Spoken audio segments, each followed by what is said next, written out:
Hi guys, thank you for coming back to my YouTube channel. Today I am at Gray LB with Robert. How's it going, guys? I'm so excited. He has a new rental space in Long Beach, and I just feel so blessed to be able to meet other entrepreneurs like this, because during this pandemic, I feel like it's been a roller coaster, right? Sure has been, yeah. And I think that it would be so cool to share Robert's journey with you guys, so you guys can see what it takes and a daily perspective on what it's like to be an entrepreneur. So I'm gonna go ahead and dive in. I met you through Jessica. This is actually our first day meeting. Yeah, and I already just met like 4 seconds ago. and I'm already making you make a video. It's cool. I'm dead. But yeah, I'm really excited. So he already told me kind of his testimony about this, and I think it is so cool to hear about. So tell me how you and Jessica met first, so we could tell the people. Me and Jess met about 7 years ago. Mm-hmm. I think we met about 7 years ago. It was at the Biltmore Hotel. I was producing an event with the Jive Live team. It was the New Year's race, and she was the event coordinator for the hotel. And we did I believe we did the convention there for the race the day before. So obviously, you know, we got introduced because I was running logistics and stuff like that, and she was handling things through the hotel. From there, we just formed a friendship, and she was doing some freelance stuff, and I was able to work with her, and then she was able to work with me through a company that I worked with at the time. It was called Core Events. So she helped with a lot of the production stuff on some of the bigger jobs that I was able to do in LA. So yeah, just a really good friend now. I mean, her and the entire family, good people. So cool. So how long were you in the event industry again before you started doing this? So I've been in the event industry for about 17 years. Wow. So really straight out of high school.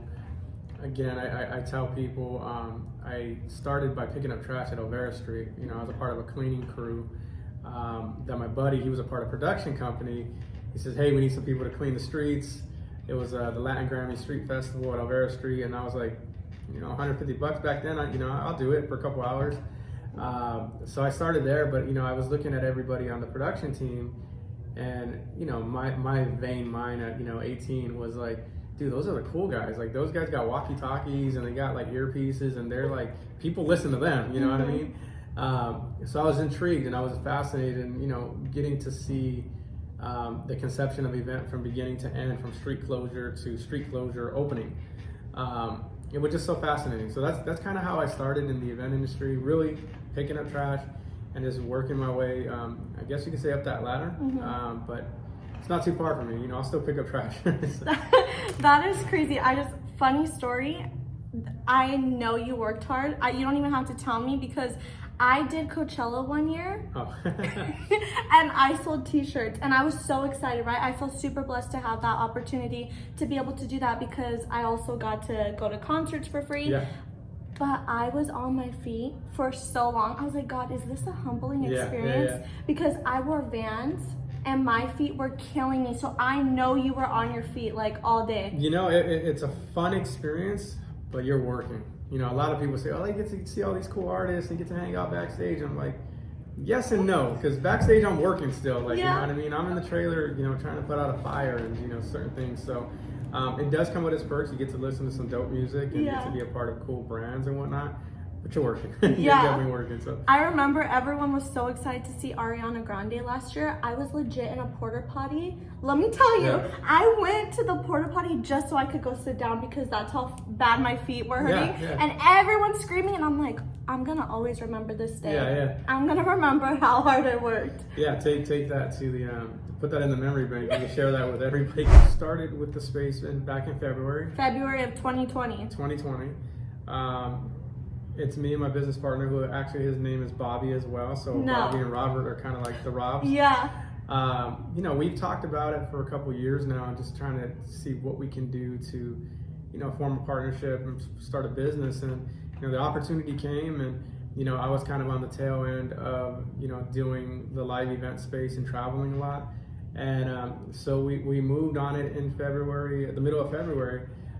Little did we know that 3 to 4 weeks later, the pandemic would hit and just really change the landscape of spaces, indoor spaces, and the event industry in a whole. So granted, I did come from the event industry, but it's kind of shifted to event space. So it's pretty similar, just it's localized, and it's been a run. It's been a little bit of a journey in the last 8 months now. By the grace of God, we're being kept. But it's been tough. It's definitely been tough since February. Wow. Yeah, and he actually owns a coffee shop that's connected down below, right? Yeah, so my business partner does own the coffee shop downstairs. It's called Recreational Coffee. The plug. You want some strong and good coffee? Definitely try that stuff. It's good. It's such a cute space too downstairs. Yeah. So, he's been there 5 years. Him and his family started it. Him and his wife and their 3 young kids. Beautiful family. Wow. Really grinded it out. So really good people, yeah. You mentioned grinding, and earlier we were talking about why you originally started to just even entertain the idea of running a space like this. And you mentioned that you were always grinding and you were working endless hours and months being away from your family. Can you tell us a little bit about that again? Yeah, I know. After 17, 18 years of being in the business, it takes its toll. I think it's a young man's sport. Not to say that I'm old, but the responsibilities of certain things were starting to play out in real time. And the responsibilities of having children, the responsibilities of being a better husband, because I can go ghost for 2-3 weeks. I'll be on the road and realizing that I'm not checking in, or realizing that I'm not looking out for my family, building a relationship, stuff like that. So, I had to pivot a little bit. I chose to pivot a little bit because, I wanted to establish a better relationship with my kids. It really started happening around the first year of my daughter being born. I really didn't know how to be a father. I really didn't know how to be a father. I was learning the hard way. But you really don't. It's kind of like you're learning. Everybody that I've talked to, it's like you really don't know how to be a parent until you're a parent. But I think there was an added strain because I was traveling a lot and I was going 100 miles an hour and stuff like that. So it really was in between our first child being born and our second child being born. It was really having to make choosing to make the decisions to be better and to not try, because I have the thing about the event industry. If you're good at what you do, or if you stay consistent at what you do, you kind of get to write your own narrative. So I got to a point where I was able to write my narrative and pick and choose the jobs I was working on, and but it was one of those things. Well, now I need to not only pull it back, but reevaluate my home and reevaluate my working career. And with that, I made some decisions to pivot more to the space, to opportunity to do something localized. And it's been a beautiful journey, so to speak. Hasn't come without its, being a business owner isn't easy. It's actually more pressure, you know what I mean? Because the home, the home benefits if the business is doing good. But due to the pandemic, it's kind of like, okay, well, we're now really trying to figure this out. Realizing that mental health is important. Yes. I went through a couple of traumatic experiences 2.5 years ago that really helped solidify, like, yo, you need to slow down and really focus on things. I was sharing with you that I had a father-in-law that passed away unexpectedly in the middle of that, buying our first home. Second daughter's born, and then one of my best friends passes away 2 months later. You just kind of just like, what just happened? So that was like the snap. That was like, okay, you already know you're going too fast. These things are starting to happen. What are you going to do about investing in the things that really matter? And part of the decision to get into the space was investing in things that really matter. At the end of the day, I know Bobby and myself, it's like we're creating some legacy for our children and for our families, and at the same time providing. Yes. You know what I mean? So it's a little bit of a dual. Why did I do what I did? One, creating something from a career standpoint localized, but then also investing in the here and the now, which is our families. Wow. Yeah. That's so good. I only have one entrepreneur in my family, and that's my grandpa. So that's all he's ever talked to me about is legacy and how important it is. What would you tell your child? You have 2 girls, they grow up and they want to be an entrepreneur. How would you encourage that? Because I know that growing up, I felt like I never had the option to be an entrepreneur. I mean, I saw my papa, but Yeah. I was like, well, what's my purpose? Like, how can I become like him? Because I'm taught that I can become a cop, I can become a nurse, a doctor, and that's totally cool, right? Yeah. That's awesome. But I feel like being an entrepreneur, especially a creative, it's not the norm, and I feel like people are like, okay, well, you can do that, but it's going to be really hard. Yeah. And so I think that can push people to be fearful. Yeah, I think one of the things that I've learned and that I would instill in my daughters is find your purpose and do that. You know, just you might not make as much money as you, but find a purpose or your purpose and do that.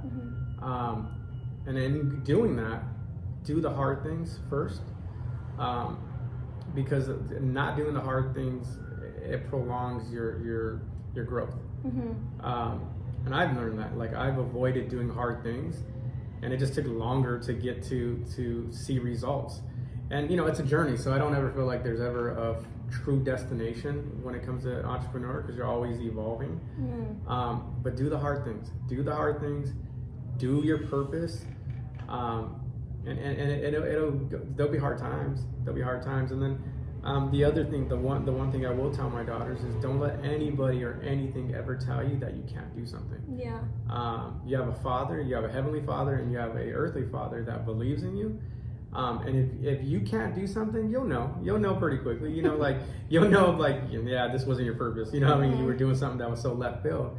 But if it's your purpose, you know, there's just something in the Holy Spirit that will guide you through it. Wow. And then, you know, just finding that. So yeah. So true. That is so good. I'm so excited. I'm pumped. Yeah. I don't even know what they want to be, but I'm excited for them. So I just think, yes, that's But just. I do have a mentor that in the last 7 years has just really invested in my life. How's your day going? He kind of gets a bad rap because he's in sales. So he kind of like, oh, you're a salesman. He's an old salesman or old shark. This guy taught me everything I knew. Like, I thought I knew stuff, but it wasn't until, like, you know, your pride, right? Like, you just think you're it, or you think you're cool. Yeah. This guy took me under his wings, taught me what it really meant to sell in the event industry. Because I had sales goals attached to the production side of things. And even to this day, he'll check up on me. Even to this day, he ended up retiring. He retired about 2 years ago. He's in Palm Springs now. Hey, chilling. I mean, it's a beautiful house, really. Wow. His casita. And just a beautiful human being. I love that dude. Like, that dude just, and you know, when he was mentoring me, he didn't really ask for anything in return. He would always just tell me, just stay close. He'd go, stay close and we'll go far. And he would just pour into me, and then, you know, he would scold me or school me on things like, dude, you're an idiot. Why'd you do that, Rob? Like, you know what I mean? He would call me out on things. So that was my mentor from the entrepreneurial side.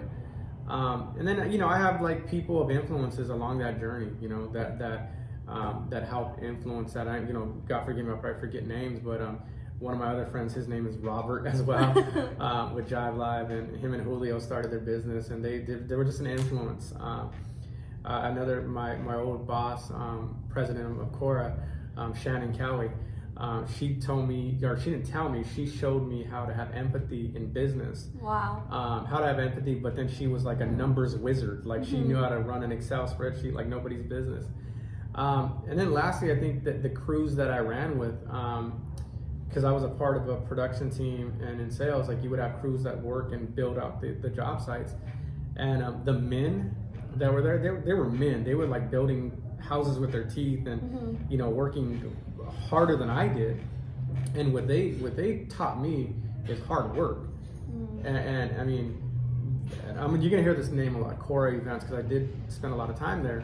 And the men that were building structures and tents and build outs, these dudes taught me so much. Didn't say anything. I just watched their work ethic, and I was like, man, you know. So it's just like different people of influences that helped me become who I am today, or who I'm becoming and evolving.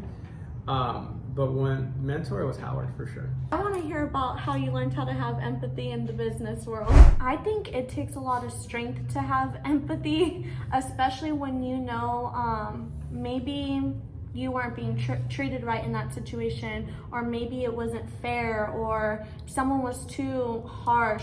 How would you? I think a lot of times we take business personal. I think we personalize things. I mean, I have conversations with my business partner, Bobby, and I might misconstrue the tone, or I might but it's like, hey, at the end of the day, it's like, it's not a personal thing. We all have goals. We all have collective goals, like a collective company goal, and then we have our individualistic goals. And then I understood, or what she would share with me and just starting to develop, is that my journey isn't the next person's journey. They might be going through something. I might be going through something. So how do we show empathy when you're trying to get a sale across the line, or when you're trying to get an event produced and you got no time to waste? And it's just really understanding that we're not all equal.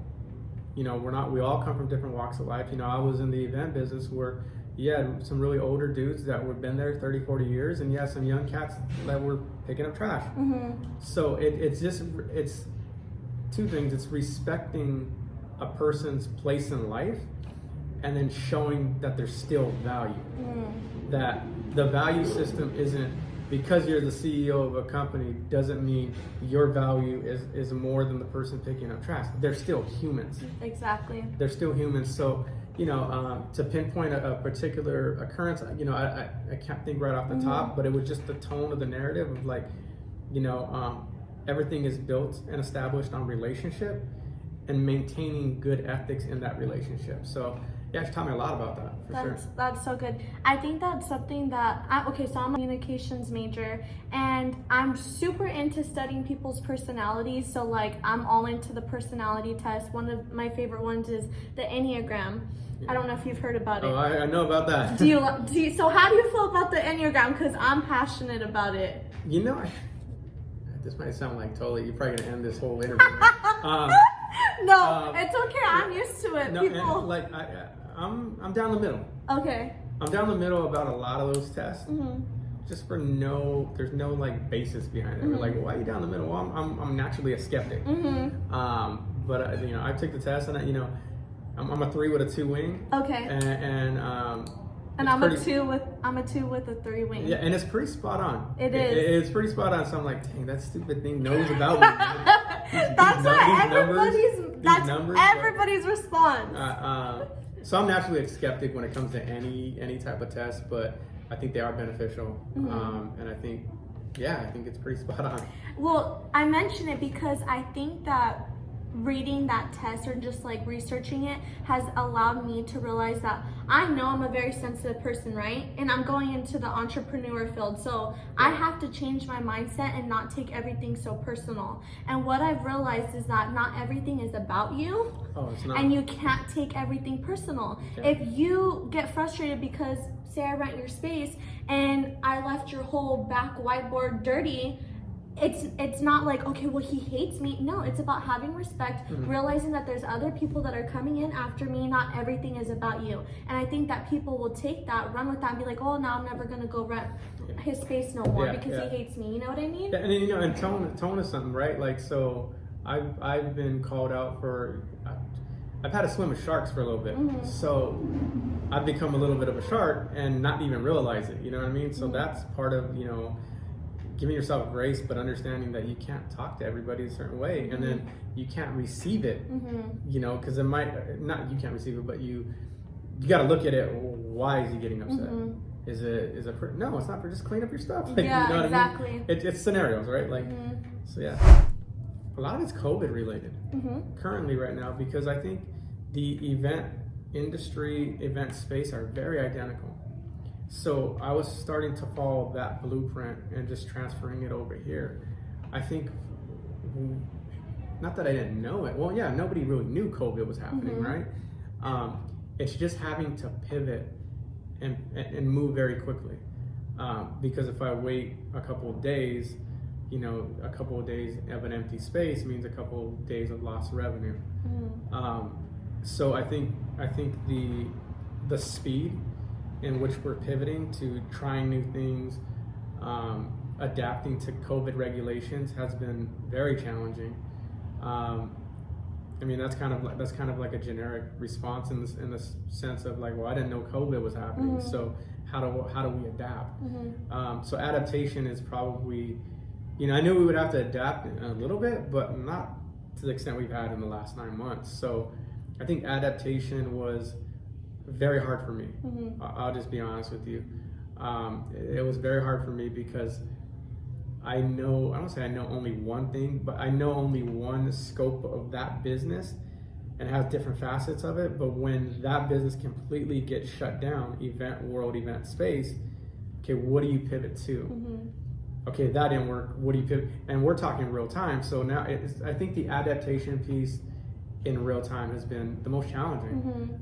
It wasn't that nobody didn't tell me this. It's just the world didn't know this was going to happen. Exactly. So yeah, that's kind of what I've learned. What I've learned, and I know a lot of business owners are learning as they go as well. Okay, one last thing. This is about Jesus. We have to make it about Lord. Jesus. Good Lord. How do you feel like God has just been there for you during this time, or what has He told you during this time of your first year being independent on this? I think leaning on my own understanding. I think with our own human intellect, we kind of try to figure it out. I had a good friend of mine's come over here last week, and we had lunch, and he was saying, take God at His word. Fear has been fear and anxiety in the last 9 months has been brutal, right? Even in my own life. Yeah. But what I've seen God do in my life, my family's life, is that to not be fearful and to not lean on my own understanding.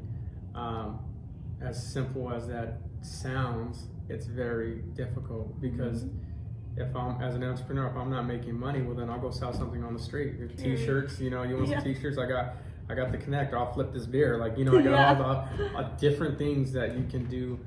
But if you stick with something and you trust God at His word, and there's just, be transformed by the renewing of your mind. That, if you're so laser focused on the renewing of your mind, and it's hard. It's definitely hard, but constantly, every day has to be a renewal, and taking God at His word. He's never left me. He's never forsaken me. I always go back to the resting under the shadow of His wings. What does that look like in 2020? What does rest look like? But then what does rest look like from the anxiety and fear? But what does work look like trying to move something forward? It's like, all right, B, do what you can do what you know to do, trust God and ask Him for insight and wisdom to see you through this season. And it's been a tough season, but I know He's faithful. And I think the old church song was that He didn't bring us this far to leave us. I don't think God brought us this far to leave us. If anything, it exposed our idols.